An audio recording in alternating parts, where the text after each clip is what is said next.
Well, thank you very much. For those of you that don't know me, my name is Aaron Rask. So born and raised here in Colorado, up in the north area over in Broomfield and stuff. And so I'm the founder and CEO of Summit Financial Solutions. We're a full-fledged financial service fiduciary up in Broomfield and whatnot. And I kind of want to just go to a table of contents, what I'm going to discuss with you.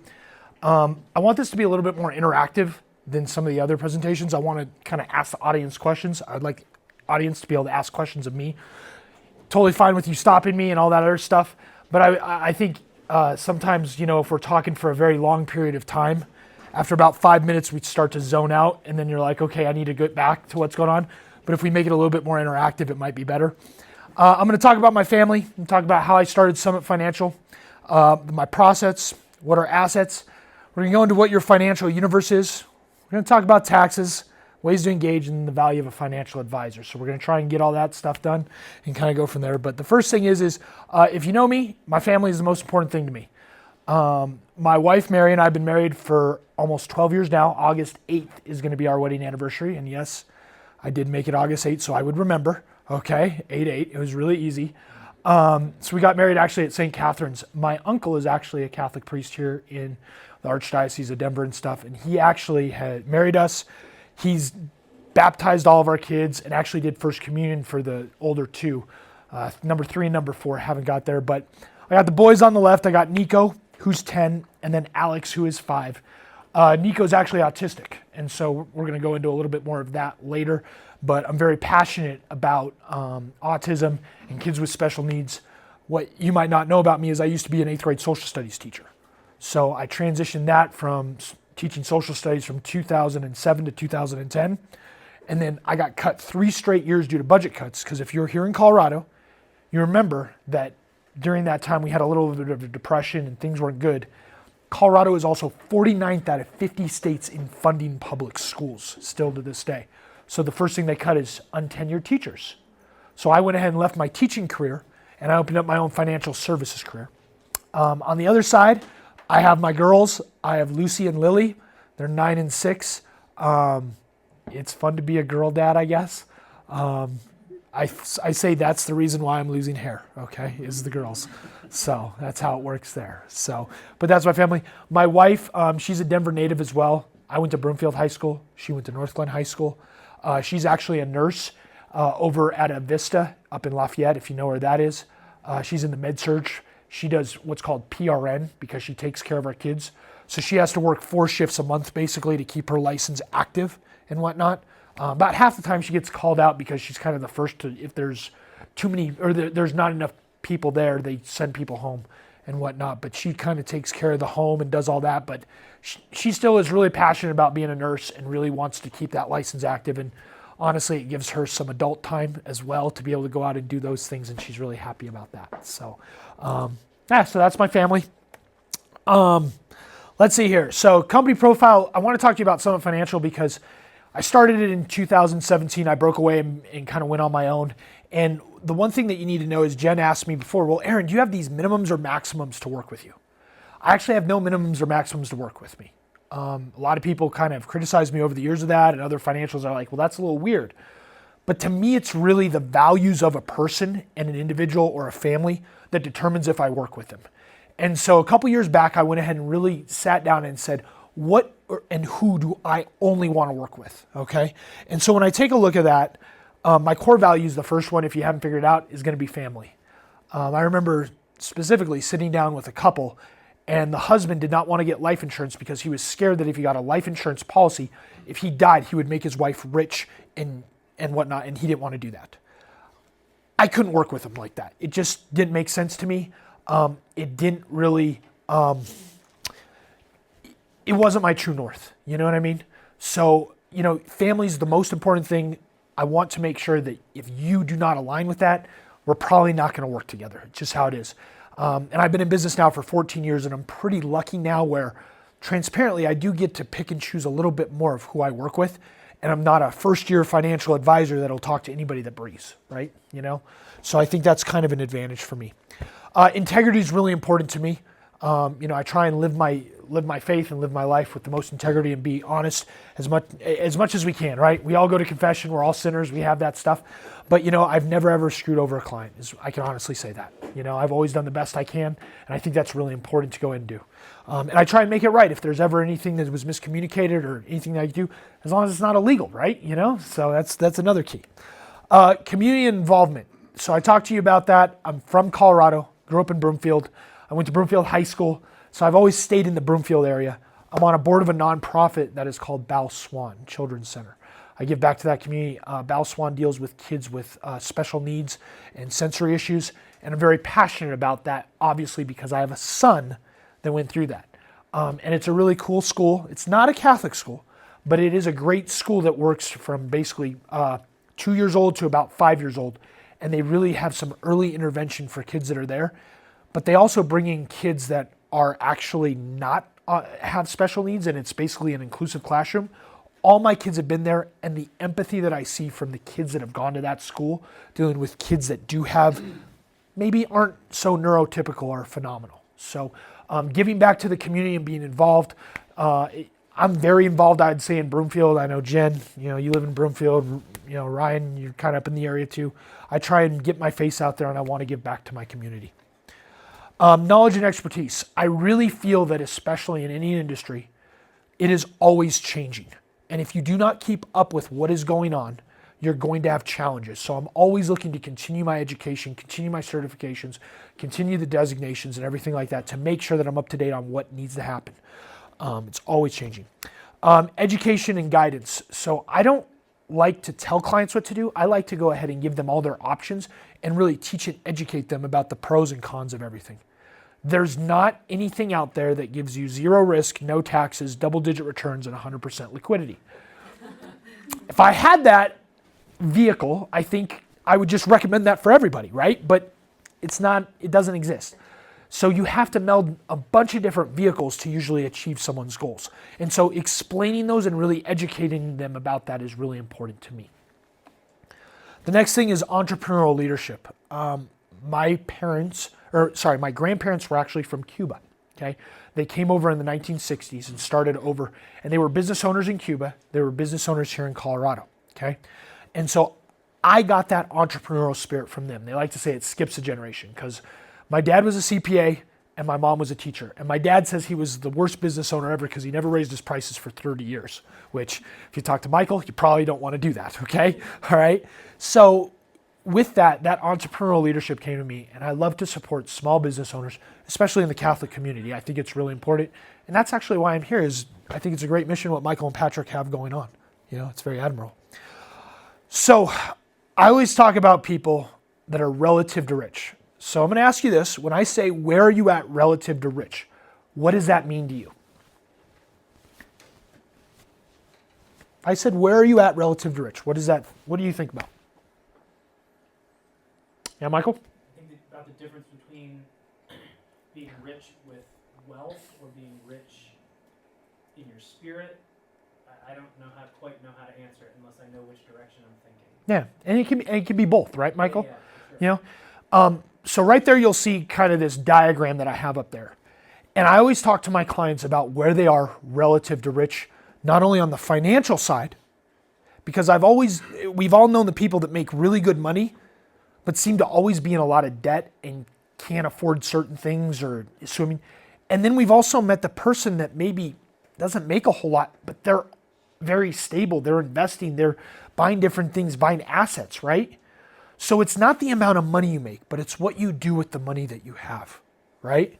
And so what I do when I meet with my clients, I categorize them between thriving, stabilizing, and surviving. Obviously, my goal is to make sure and try and help my clients get from that surviving or stabilizing to the thriving piece, right? And a lot of that has to do with lifestyle changes. We were talking just a little while ago about, buying a new home. I think it's crazy right now if you give up a 3% loan to upgrade your home or do anything else. I think it's criminal, to be honest. Okay?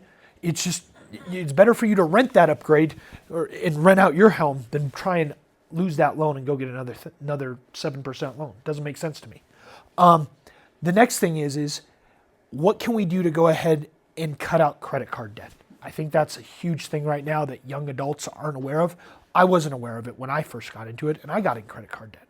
So they always like to say those can speak about what they've experienced, and that's what I was able to do. Okay. Then, and this is something maybe for your guys' businesses you can think, but every single meeting I have a welcome. We're going to establish some common ground, and then we're going to have what I call healthy tension. I believe healthy tension is very important because you're not always going to agree with me. I'm not always going to agree with you. But if I go ahead and give you 10 ideas and you don't take any of them, there's going to be a challenge. But if you take half of them or 70% of them, we got to have that ability to do that. And then always next steps. I think that's really important. When you engage in a relationship with me, you start with what's called a location meeting on the left. And that is literally just to figure out where you're at. What are your goals? Really crystallizing where you want to be. Is it to get out of debt? Is it to buy a house? Is it to retire? Is it to buy a rental property? Is it to buy a business, buy a commercial property? What is it? What are your goals? We're going to go over those. The next meeting is what I call an expectation meeting. It's to talk about the expectations I have of my clients because I believe it's a two-way street and to know what your expectations of me are. Do you want to meet with me every week? Do you want to meet with me every month? Do you want me to just meet with me once a year? Do you want me never to call you? You know what I mean? What are those expectations? It also allows me the opportunity to go ahead and show you that I know what I'm doing and give you some ideas of what's going on. Okay? And notice, after that, I haven't talked about a product. I haven't talked anything about that after my first two meetings. I'm not a big product guy. I'm more of a process guy. The next is the direction meeting. The direction meeting is when you have said, all right, Aaron, I'd like to engage in a relationship with you. And we have numerous direction meetings. I like to start out with two big ones, which are the standard of care of your liquidity and the standard of care of your cash flow. What does that mean, right? Well, the first thing is standard of care of your liquidity. Is it invested where it should be? Okay? If you are a very safe investor, but you're all in stocks, is that really appropriate for you? And conversely, if you want to be more aggressive, but you're in bonds, does that make sense? No. The next thing is your cash flow. I always like to say, if you give me your last 3 months of your bank statements, I'll tell you exactly what you care about. Okay? Because what you spend your money on is what you care about. Okay? That's what we do here. And then obviously execution or, updating on an annual basis is what we do. Okay? So, when I'm doing this, I talk about 3 buckets of money. Okay? The first bucket is a taxable bucket. And by the way, I feel we should have all 3 of these buckets. Okay? We should be able to have a liquid bucket that is taxable, that is in a brokerage account or a money market or a bank or something like that we can access for emergencies. I believe we should have a tax-deferred account, meaning a 401k pre-tax plan, so that you can look at retirement income. And then I feel like you should have a tax-free bucket on the Roth side as well. Okay? I think all 3 of these. Now, if I was to go ahead and ask you to put a percentage of where you would like your assets in each 3 buckets, mentally think about that. How much would I want to have liquid, accessible? How much would I want to have pre-tax and how much would I want to have after tax? Think about it. And then I want you to really think about where your assets are right now. Because if those 2 are different, you obviously have some challenges, right? You're not executing your desires. If you're telling me that you want to have more tax-free income, but you're contributing to IRAs and simples and SEPs, well, that doesn't align with what it is, right? And so what I do is I actually break that down into percentages to show you what you have and what you need to do to get there, okay? I like to use the word strategy because I have 4 kids and I have a plan to get to Mass at a certain time. Have you ever seen the family with 4 kids walking in 5 to 10 minutes late and you're stressed out because something didn't go according to plan? That is me. So you have to have a strategy, okay? The next thing is we can talk about where your assets are now and how they're there. These are obviously right here, kind of the different assets that are in these buckets, okay? And you can actually take this. I actually have copies over here with little folders, my business card, and some other things that I can give you guys if you want. And you can go home and just take it out. I just wanted to give you guys something that you can go ahead and take back and actually look at, okay? Now, when I meet with clients, we're going to talk about 3 types of assets. And I want your guys' help. And you'll see there's only one personal asset I ever talk about. Does anybody know what your biggest personal asset is usually? There you go. It's your primary residence, your home, right? It's usually held in your name or joint with your wife. Some people put it in a trust. Mine's in a trust, okay? That is your biggest asset usually. And what the interesting thing right now is, usually you have to go to a bank to get a loan. So you have a mortgage, right? So you have some debt. And then you have what the house is worth. What is the difference between that? Does anybody know what that's called? Equity, right? Pretty simple. And what we want is to have as much equity as possible. But the hard part about equity is it's trapped, right? You can never access it because you'd have to sell the house, but then where are you going to live, right? And then the nice thing here in Colorado is home prices has gone up so high and you're paying down that loan. Our equity in our homes has increased considerably over the last 5 to 10 years, right? Okay. What do we do about that? Because transparently, I would like my home to be valued as little as possible so I don't have to pay as much taxes on it, right? But I'd love to brag to my friends to say this is how much it's worth and no, I got such a great deal, right? So we have that challenge, right? Okay. The next assets that I talk about are business assets. Does anybody have any idea what type of business assets you could own? Just throw it out there. So vehicles, absolutely. So vehicles are business assets. What else? Real estate, commercial real estate, equipment. Someone said AR. Or is that a lot? Okay. What about a trademark or a copyright? So you have all these different business assets that you can have, and they're all worth something. Michael Tilden's computer is technically an asset, right, for his business. He doesn't have inventory. He doesn't have, a commercial building yet. He doesn't have these things. Patrick, he's got a car, he's got a truck, he's got tools, he's got different things, right? I was able to buy some commercial property, so I have that as an asset when I'm looking at building my business. So we talk about how we can utilize all these things as a business owner to help increase our net worth in our portfolio, okay? Now, the first thing that happens as business owners, or if you're a W-2 employee, is you guys get paid, right? And then what happens? It's on your pay stub usually, right? Taxes, right? The government comes in and takes theirs. Now, if you're a business owner and you get a 1099 or a K1 or whatever you want to call it, depending upon how your business is formed, you might pay your quarterly estimates, right? But at the end of the year, you have to pay taxes. And from the net after those taxes, you live on what I like to call a healthy income. What do we do with that healthy income? Well, we go out to dinner.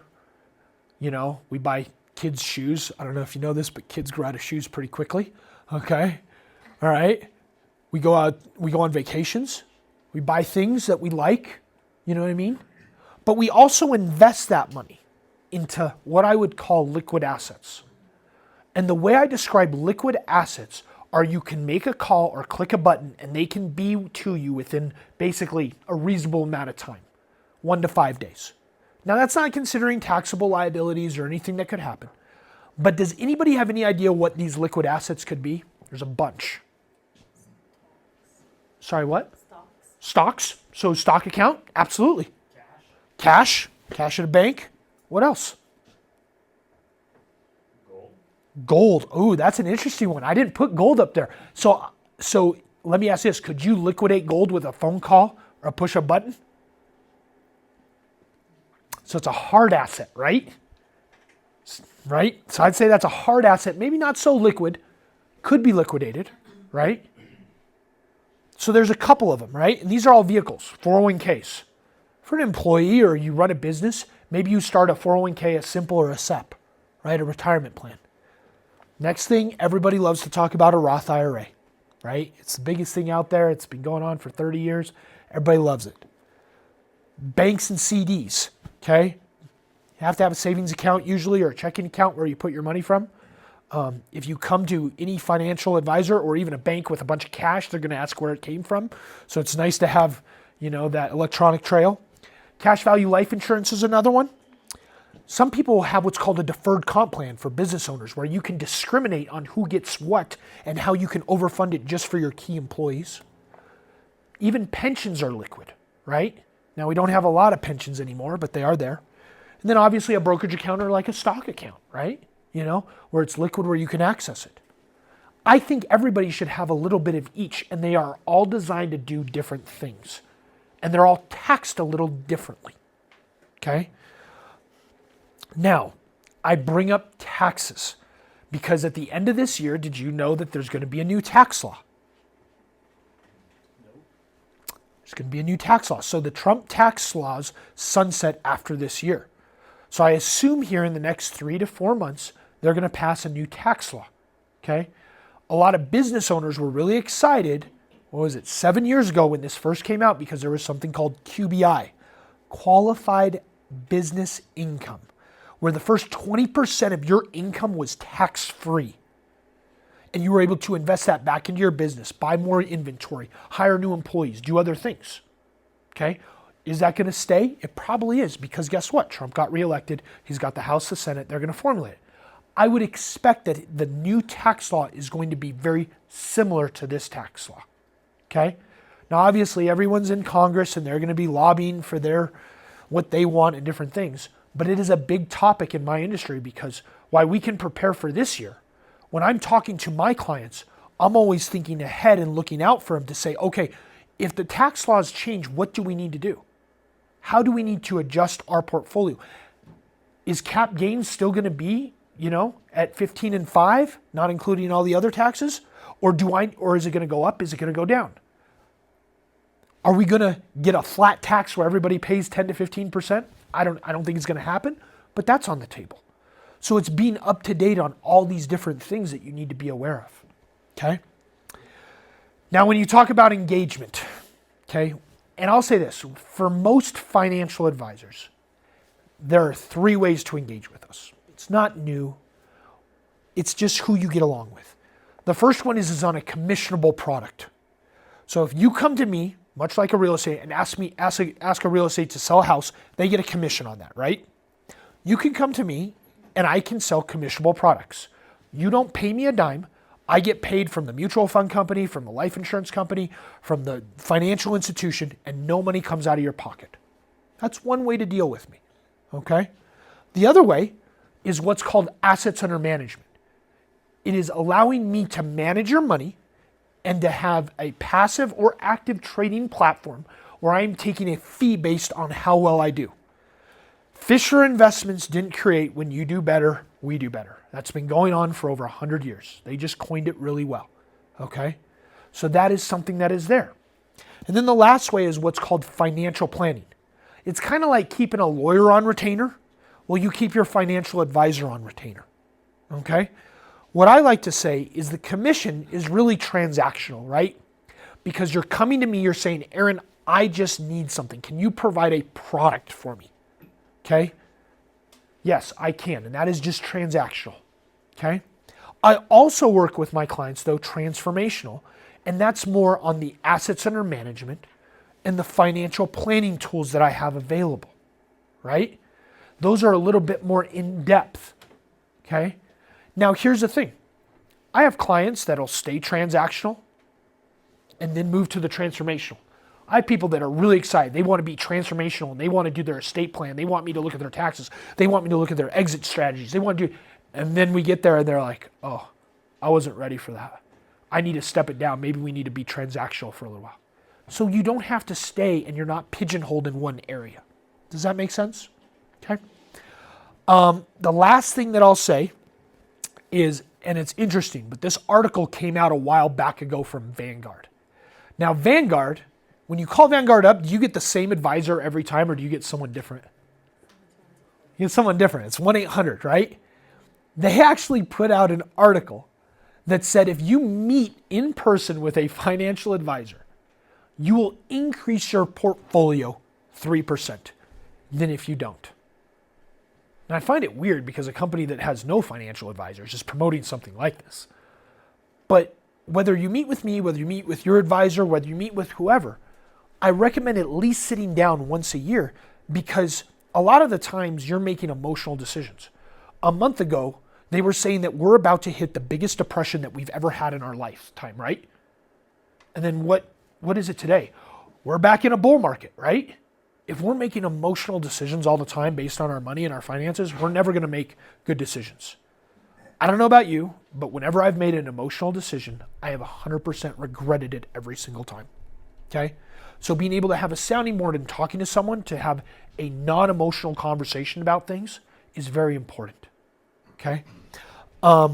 So summary, you got to meet the Rasks. We got to talk about our core values. I'm a big sports fan, so trust the process, right? From Philadelphia 76ers when they were tanking. Where are you at relative to Rich? Both financially, as well as socially, economically, all the other things, right? And then talking about assets versus liabilities. Don't take on liabilities, buy assets, buy assets, buy assets, okay? We do customized planning, and obviously you want to earn 3% more, just meet with a financial advisor. So, any questions?